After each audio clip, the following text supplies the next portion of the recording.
The Great Hall of Aerith Prime was the largest structure ever built by any known species in the galaxy. Its walls stretched upward for nearly a mile, made of living crystal that hummed with ancient energy. Light filtered through the translucent ceiling in patterns that shifted like clouds, and the air itself carried a faint electric charge that made the skin tingle. For 10,000 years, this hall had served as the meeting place of the Galactic Council, a gathering of the most powerful civilizations in known space. Wars had been declared here. Peace treaties had been signed. Empires had risen and fallen based on the decisions made within these walls. On this particular day, the hall was filled to capacity. Representatives from 47 spacefaring species occupied their designated platforms, ranged in a massive spiral that descended toward a central stage. The Virati, tall beings made of living crystal who had founded the council in ages past, sat at the highest level. Below them came the Catharian sectoid warriors whose empire spanned 300 worlds. The gaseous Nomari drifted in containment fields. The reptilian Nexar coiled on heated platforms. Dozens of other species filled the remaining seats, each one representing billions of lives and centuries of history. And at the center of it all, standing on the small circular stage reserved for those summoned before the council, were three humans. Ambassador Linda Cole was a woman of 52 years with gray streaking her dark hair and lines around. Her eyes that spoke of decades spent in difficult negotiations. She wore a simple navy blue suit with no medals or decorations. Her hands were clasped in front of her, and her expression was calm. Beside her stood Captain Daniel Perry, a tall man with broad shoulders and a military bearing that he could not quite hide despite his civilian clothes. He was 45 years old, and his face carried the weathered look of someone who had spent too many years staring at the stars. Through warship viewports, the third member of their delegation was Lieutenant Commander Maria Santos, a younger woman of 38, with sharp eyes that moved constantly across the assembly, taking in every detail and filing it away for later analysis. High Chancellor Voreth, the eldest and most powerful of the Virati, raised one crystalline limb for silence. The gesture sent ripples of light cascading through his transparent body, and the hall fell quiet immediately. When he spoke, his voice seemed to come from everywhere at once, resonating through the translators that each species wore. "Humanity," he said, and the word echoed off the distant walls. "You have been summoned to answer charges of unauthorized expansion into the neutral territories. In the past decade, your species has established colonies on 17 worlds that fall outside your designated sphere of influence. Your military vessels now patrol sectors that have been kept free of armed presence for 3,000 years. Your actions have disrupted a balance that took generations to achieve." Linda Cole did not move.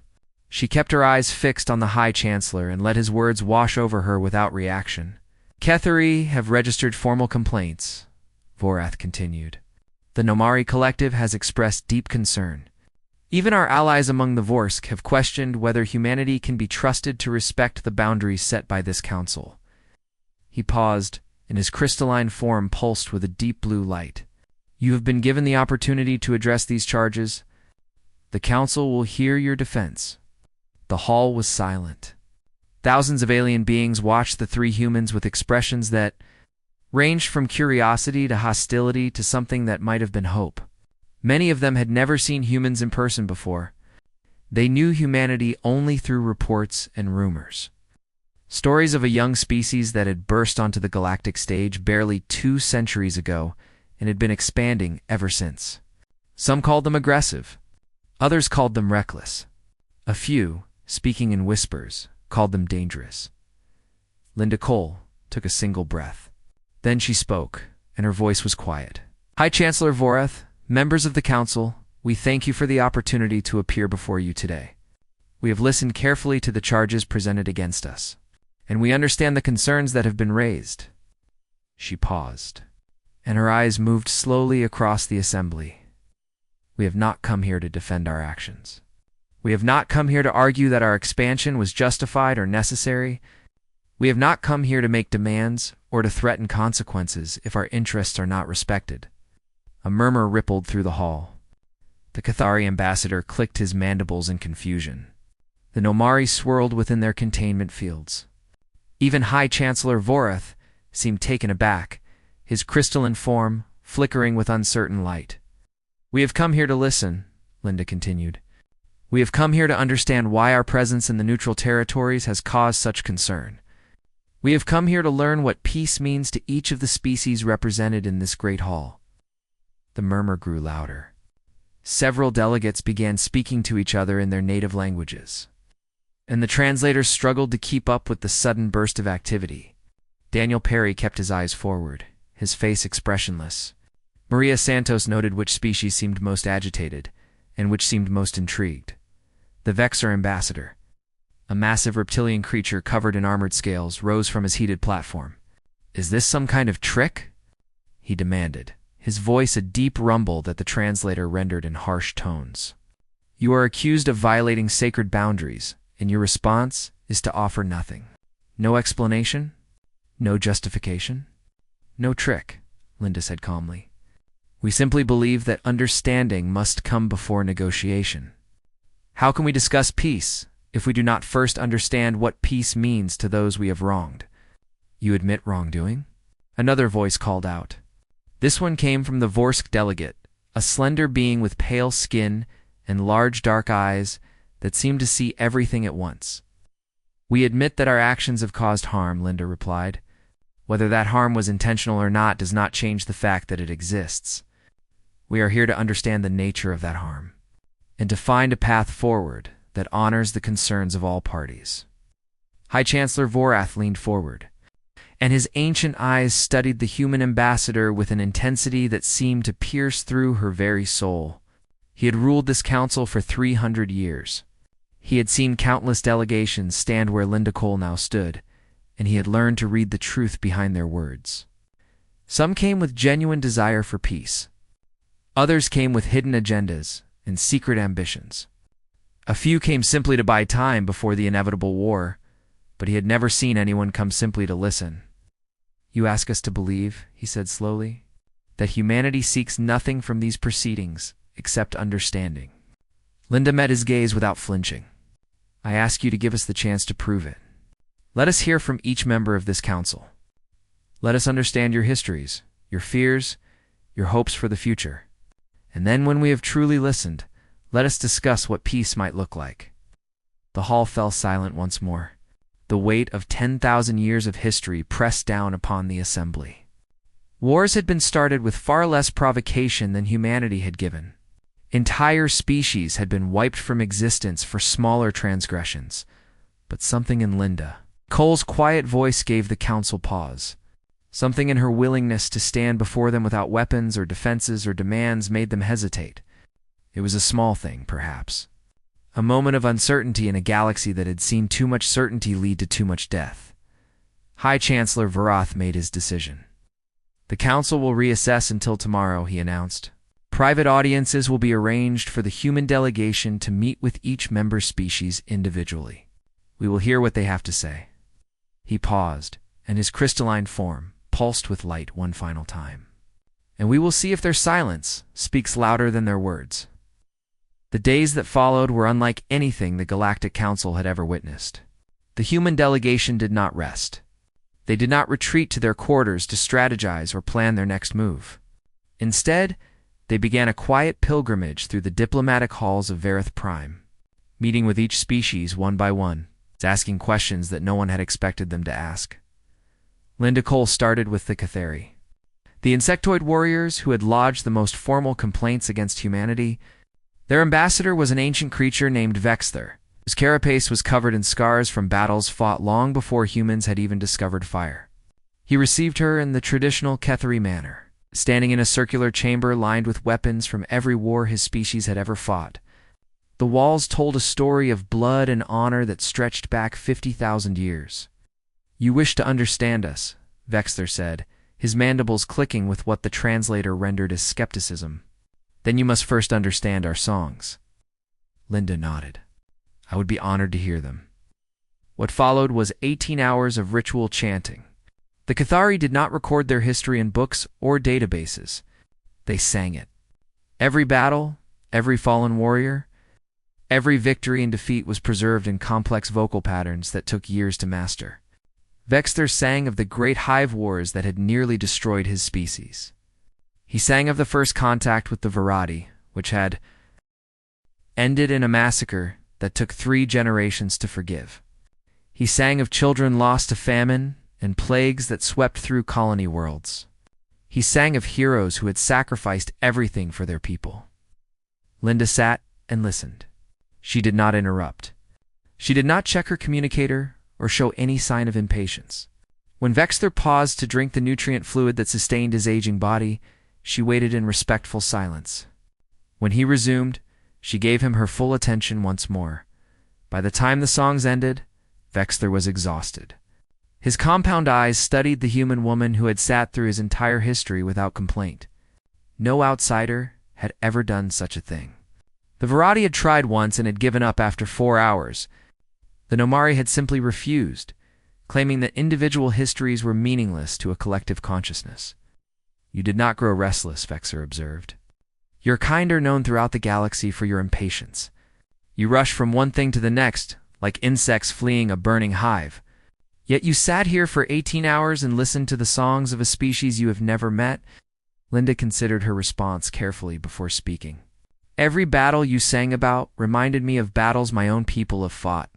The names were different. The worlds were different. But the pain was the same. I wanted to honor your fallen as I would honor our own." Vexter was silent for a very long time. Then he did something that no Cathari had ever done for an outsider.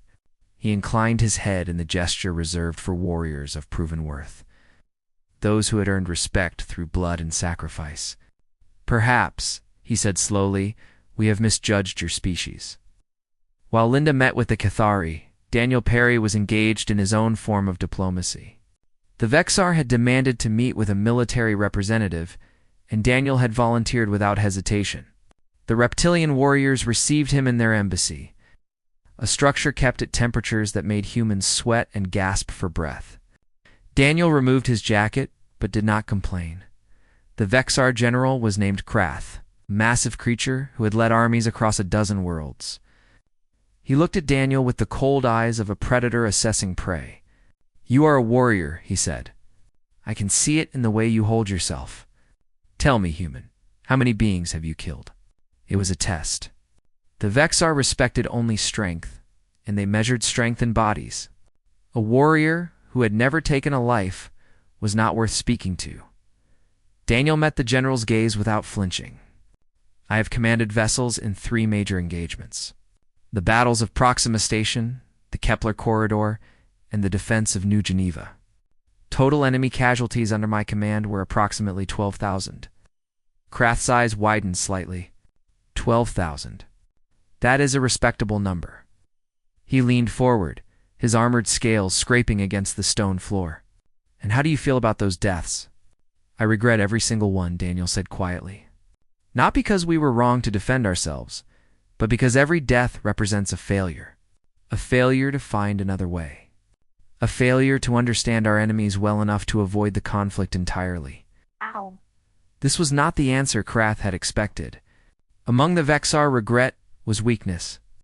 A warrior celebrated his kills and wore them as badges of honor. Yet there was something in the human's voice that made the general pause. It was not shame or guilt. It was something deeper, something that Krath did not have a word for in his language. "You are a strange species," he said finally. "You kill efficiently, yet you mourn your victories.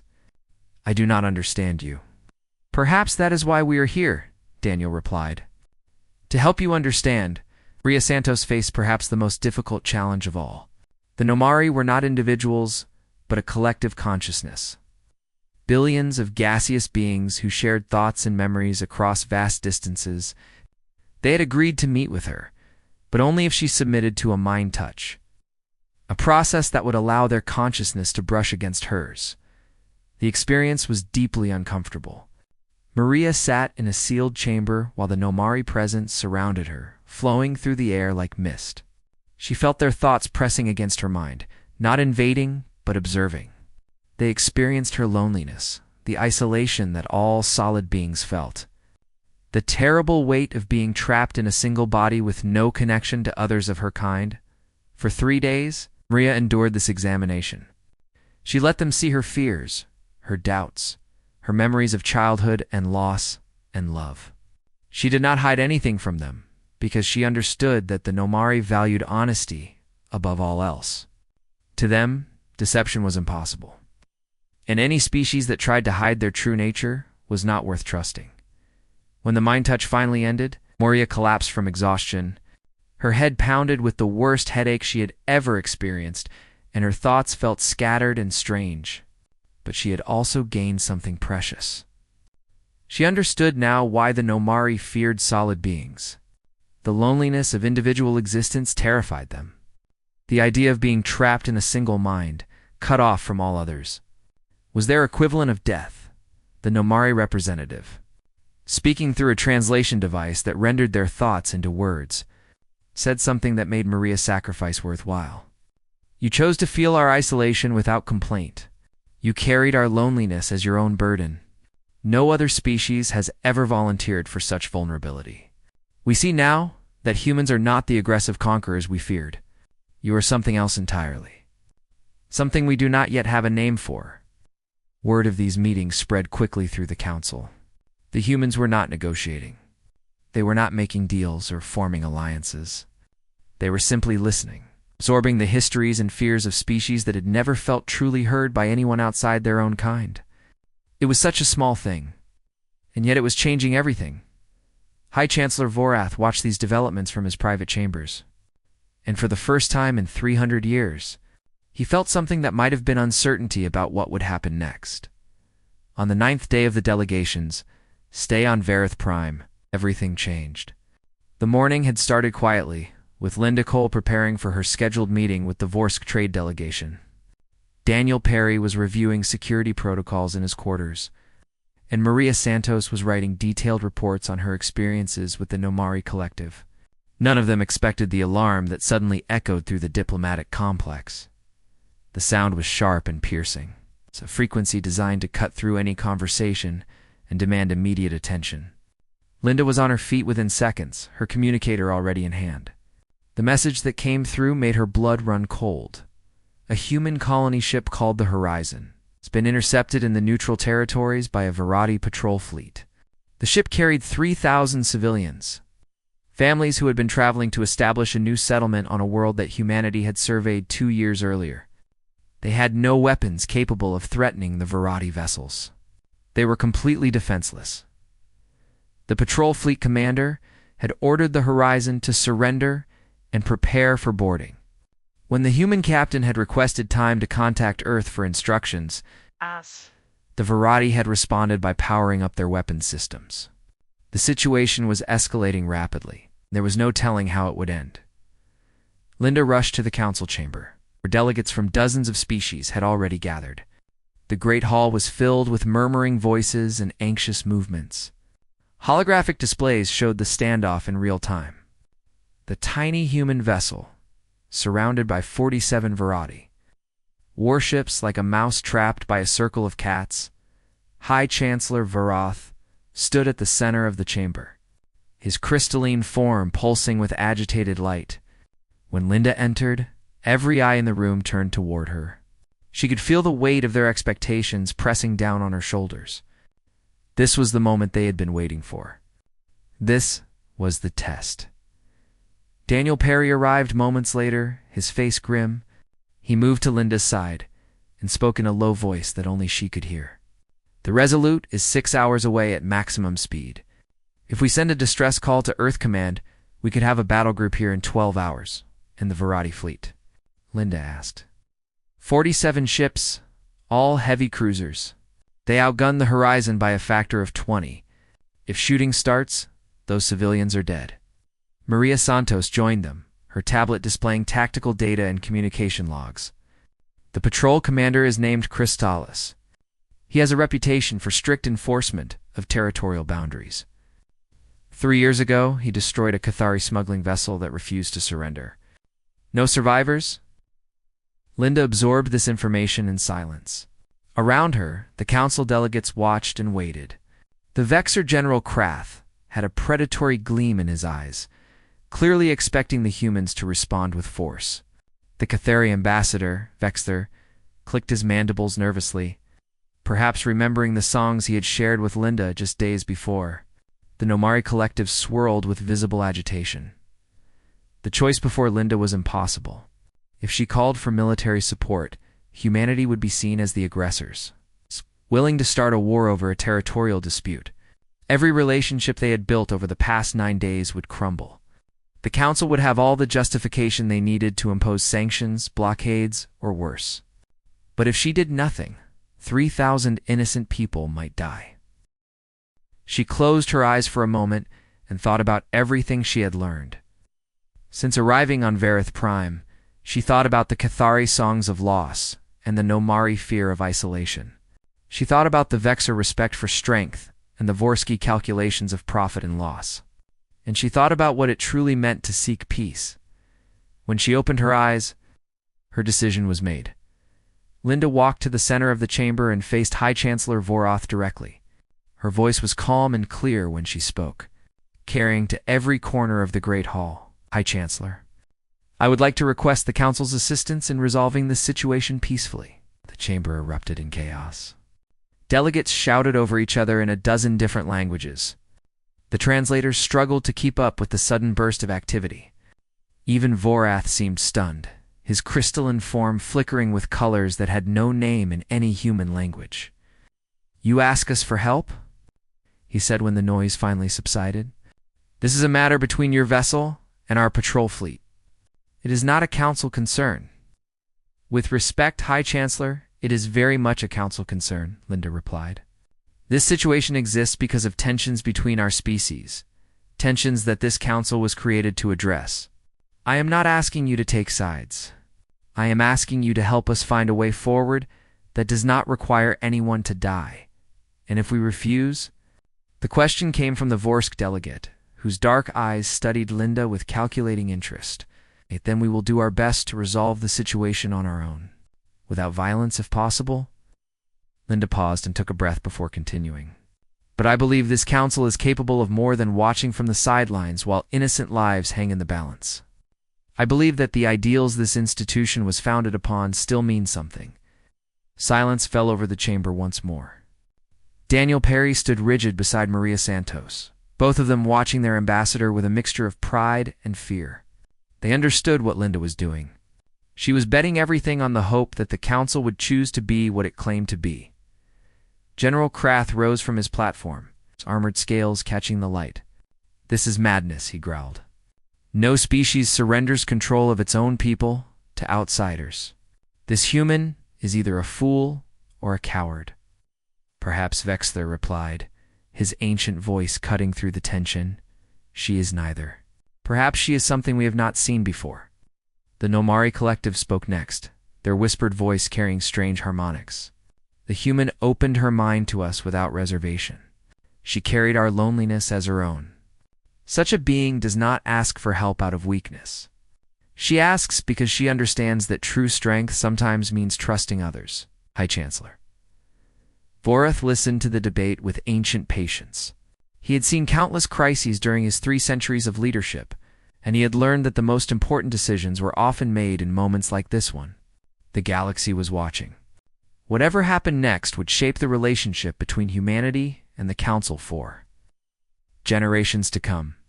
He raised his crystalline limb for silence, and the chamber fell quiet. "Ambassador Cole," he said slowly, "you would trust us with the lives of your people. You would place 3,000 human souls in the hands of a council that summoned you here to answer charges of wrongdoing." Linda met his gaze without hesitation.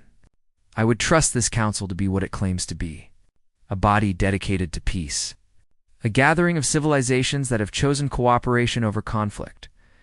She paused, and when she spoke again, her voice was barely above a whisper. "I have spent 9 days listening to your histories and your fears. Now I am asking you to show me that the hope I have seen in this place is real." The weight of her words hung in the air like a physical presence. No one moved. No one spoke. The holographic display showed the standoff continuing. The horizon, still surrounded by Virati warships. 3,000 lives suspended between war and peace. High Chancellor Vorath made his decision. High Chancellor Vorath stood motionless for what felt like an eternity. The light within his crystalline body shifted through colors that the humans could not name, patterns that indicated deep thought among his kind. Every being in the chamber held their breath, waiting for the words that would decide the fate of 3,000 innocent lives. When he finally spoke, his voice carried the weight of 10,000 years of history. "Commander Crystalis," he said, activating the direct communication channel to the patrol fleet, "this is High Chancellor Vorath. You will stand down immediately. Power down your weapons and hold your position. The Council is assuming oversight of this situation." The silence that followed was absolute. On the holographic display, the Varadi warships began to shift, their weapon signatures fading from red to neutral blue. The horizon remained motionless at the center of the formation, its crew no doubt confused by the sudden change but wise enough not to question their good fortune. "Commander," Crystalis responded moments later, his voice tight with barely contained frustration. "High Chancellor, these humans have violated our territorial boundaries. Our laws are clear on this matter. They must be detained and their vessel confiscated." "Your laws will be respected," Vorath replied calmly, "but not through bloodshed.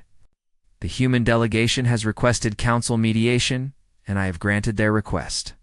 You will escort the Horizon to Neutral Station 7, where they will remain until this matter is resolved through proper diplomatic channels." "High Chancellor, with respect, this sets a dangerous precedent. If we allow every species to simply request mediation when they are caught breaking our laws, then our laws mean nothing." Vorath's crystalline form pulsed with a sharp white light that made several delegates flinch. "Commander, I have led this council for 300 years. I have seen wars started over less than this. I have watched civilizations burn because leaders refused to consider alternatives to violence. Today, we will try something different. You have your orders." The communication channel closed with a soft click. On the display, the Varadi fleet began to move, forming a protective escort around the horizon rather than a hostile encirclement. The human vessel's engines flickered to life, and slowly, carefully, it began to move towards safety. Linda Cole released a breath she had not realized she was holding. Beside her, Daniel Perry's shoulders relaxed slightly, though his eyes remained fixed on the display until the horizon was safely away from the patrol fleet's weapons range. Maria Santos was already updating her reports, documenting every detail of what had just occurred. The chamber erupted into heated discussion. Some delegates praised Vorath's decision as wise and forward-thinking. Others condemned it as weakness, a surrender to human manipulation. The Vexar General Krath stormed from his platform, his heavy footsteps echoing through the hall as he departed in obvious disgust. The Vorsk delegates huddled together, already calculating how this development might affect trade negotiations. But amid the chaos, something remarkable was happening. Small groups of delegates were approaching the human delegation, speaking in quiet voices that the translators rendered with unusual warmth. The Cathari ambassador, Vexter, was the first to reach. Linda, his ancient compound eyes studied her with an expression that might have been wonder. "You trusted us," he said simply. "You placed your people in our hands and trusted that we would not crush them." "I trusted that you would remember the songs you sang for me," Linda replied. "The ones about the cost of war and the value of those who seek another way." Vexter was silent for a long moment. Then he reached out with one clawed limb and touched Linda's shoulder in a gesture that among the Cathari was reserved for family members and the closest of allies. "My songs will include you now, Ambassador Cole. You and your strange, quiet species." The Nomari collective drifted closer, their gaseous forms swirling with colors that seemed almost joyful. "We felt your fear," they whispered through their translator. "When the crisis began, we touched your mind from across the chamber. You were terrified for your people, yet you did not let that fear drive you to violence. You held it within yourself and chose a different path." "Fear is not the enemy," Maria Santos said softly. "What we do with our fear is what matters." "Yes," the Nomari agreed. "This is a wisdom we had not expected from solid beings." Perhaps there is more to individual consciousness than we understood. Even some of the more skeptical species seemed moved by what they had witnessed. The Vorska delegate approached Daniel Perry with an expression of calculated respect. "Your military was prepared to respond," he observed. "I saw the data on your tablet. Battle groups, response times, tactical assessments. You were ready to fight." "You're always ready to fight," Daniel admitted. "But being ready to fight does not mean we want to. It means we have the luxury of choosing not to." The Vorsk considered this for a moment.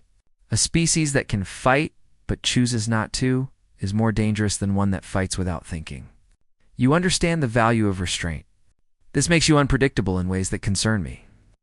He paused, and something that might have been a smile crossed his pale features. "It also makes you interesting. I believe we will be watching humanity very closely in the years to come." As the excitement in the chamber began to settle, High Chancellor Vorath descended from his elevated platform and approached the human delegation. His crystalline form towered over them, ancient and powerful. Yet there was something in his posture that seemed almost humble. "Ambassador Cole," he said, "in 300 years, I have never seen anyone do what you did today. You stood before this council without weapons or threats, and you asked us to be better than we have been. You trusted us to make the right choice, even when history suggested we would not." Linda looked up at the ancient being and felt the weight of the moment pressing down on her. "I believe that the council was founded on principles worth defending. I believe that the species gathered here wanted peace, even if they had forgotten how to achieve it. And if we had failed you, if Commander Crystallis had opened fire despite my orders, if your people had died because you chose to trust us." It was a heavy question, and Linda took her time answering it. "Then I would have died knowing that I tried. That humanity tried. We cannot control how others respond to our choices. We can only control the choices we make." Vorath was silent for a long moment. When he spoke again, his voice carried a strange emotion that the translator struggled to render. "The Council has existed for 10,000 years. In that time, we have brokered countless treaties and prevented countless wars. But I am not certain we have ever truly achieved peace.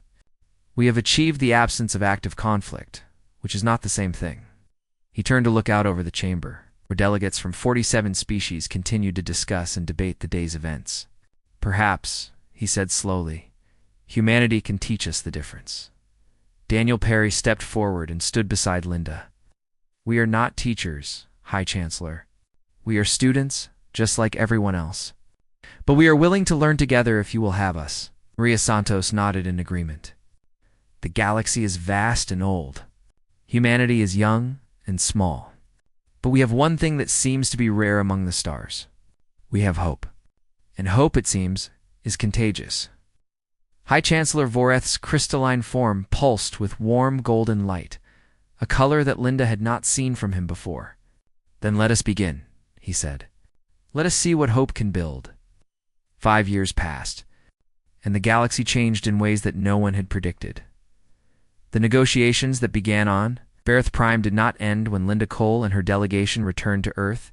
They continued through hundreds of meetings, thousands of communications, and countless moments of tension that threatened to undo everything they had built.